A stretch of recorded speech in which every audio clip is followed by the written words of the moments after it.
Bismillahirrahmanirrahim. Hai adik-adik, Assalamualaikum warahmatullahi ta'ala wabarakatuh. Apa khabar semua? Alhamdulillahirrabbilalamin. Wassalatu wassalamu ala ashrafil anbiya wal mursalin wa ala alihi wa sahbihi ajma'in, amma ba'd. Alhamdulillah, insyaAllah petang ni adik-adik murid tahun 1 SRA USJ 17 Subang Jaya akan bersama sekali lagi dengan Ustazah Fatin Mastura untuk PDPR. PDPR itu apa adik-adik? Pembelajaran dan pengajaran di rumah. InsyaAllah di rumah walaupun berada di rumah, Ustazah harap adik-adik bersedia untuk belajar menggunakan video yang telah Ustazah rakam dari awal ini untuk belajar satu tajuk baharu dalam buku teks. Ustazah dah bagi tahu muka surat 14 buku teks fiqh kita akan belajar hari ini satu pelajaran baru, iaitu pelajaran ketiga, bahagian air. Di sini saya tulis bahagian air. Lihat pada buku teks adik yang berwarna-warni tu insyaAllah. Untuk bahagian air, sebelum kita mula, saya rasa lebih baik andainya kita baca doa sama-sama. Semoga setiap masa yang kita luangkan hari ini mendapat pahala, mendapat barakah daripada Allah Subhanahu wa ta'ala. Sedia adik-adik? Sama-sama baca doa, baca tanda tangan Bismillahirrahmanirrahim. Allahumma aftah alaina hikmataka wanshur alaina min qadaini rahmatika ya arhamar rahimin. Rabbi shrah li sadri wa yassir li amri wahlul 'uqdatam min lisani yafqahu qawli. Amin ya rabbal alamin. Tanpa membuang masa saya mula. Untuk bahagian air dalam Islam telah ditetapkan melalui untuk demi kebersihan dan kesucian umatnya telah digariskan ada 5 bahagian air dalam kehidupan kita.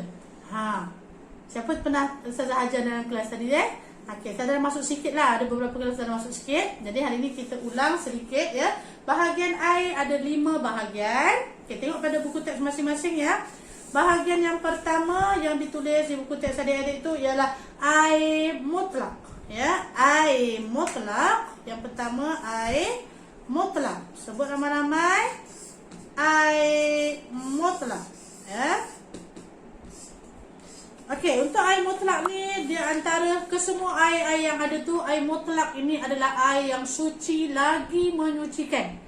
Air yang kita boleh guna untuk apa-apa sahaja aktiviti terutamanya bagi orang Islam, kita perlu bersuci, mengangkat hadas, mandi hadas dan sebagainya Jadi air mutlak ialah air yang digunakan untuk menyucikan supaya kita boleh beribadah, antara untuk solat ataupun tawaf ataupun membaca Al-Quran. Kita memerlukan air wuduk Jadi untuk air mutlak adalah bahagian air yang pertama.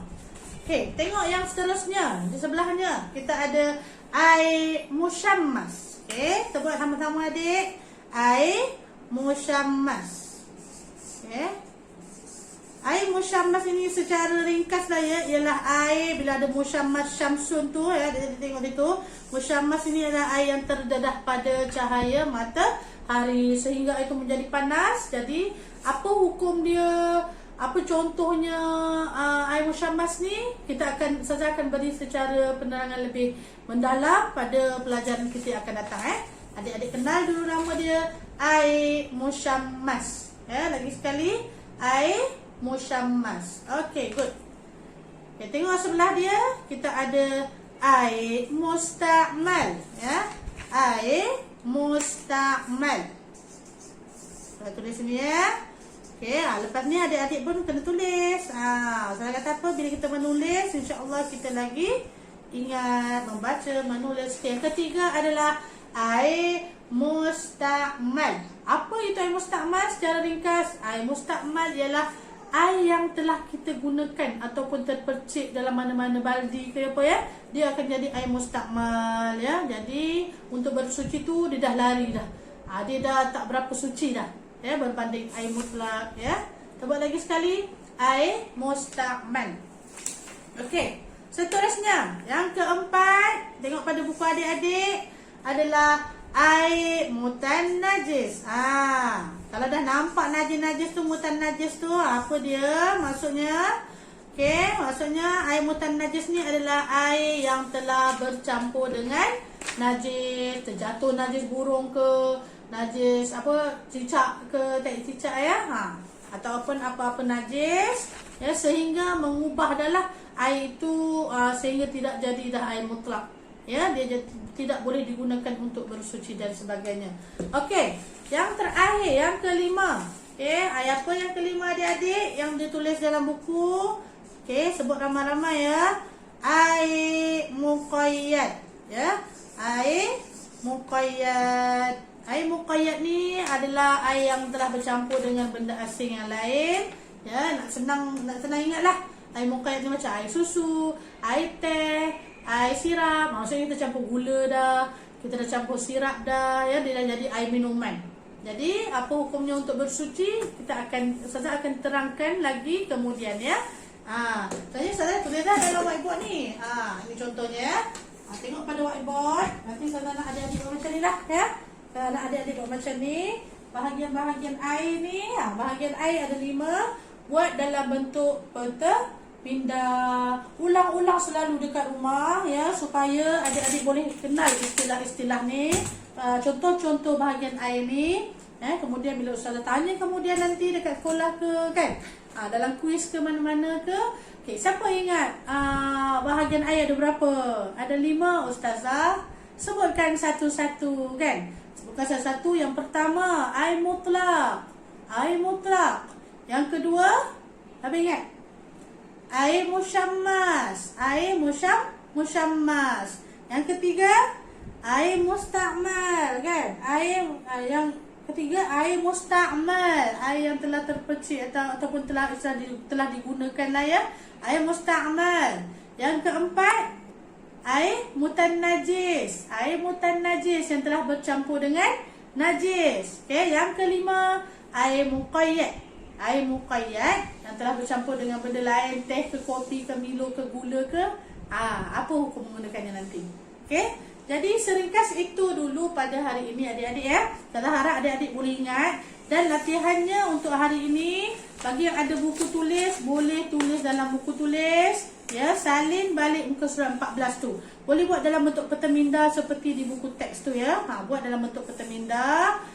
Yang ada warna-warni tu, adik-adik boleh buat warna-warni, boleh buat corak-corak ya. Tulis semula perkataan-perkataan itu ya. Bila kita menulis, kita akan lebih mengingati. Jadi latihan ini Ustazah bagi masa seminggu ya, untuk ibu bapa PM Ustazah, kerja sekolah yang dah siap ya. Yang bagi yang tak ada buku tulis, buat dalam kertas A4 kosong pun boleh macam ni ya. Bahagian air. Nanti bila dapat buku tulis atau mungkin berada di sekolah lah ya, atau mungkin sebelum ni Ustazah lupa nak pulangkan ke, ada di sekolah ke, tertinggal ke ya, kemudian kita akan tampal dalam buku tulis insya-Allah. Jadi setakat ini dulu hari ini adik-adik ya. Ustazah harap adik-adik boleh belajar sesuatu ya. Dan semoga Allah terus merahmati kita dan memberikan kita kesihatan yang baik. Jaga kesihatan ya, duduk di rumah, stay at home sama-sama kita belajar melalui PDPR ni ya, dapatkan sesuatu. Bukan saja-saja nak ajar dekat rumah kan, belajar di rumah. Semoga Allah memberkati insya-Allah. Sekian dahulu. Assalamualaikum warahmatullahi taala wabarakatuh. Bye adik-adik.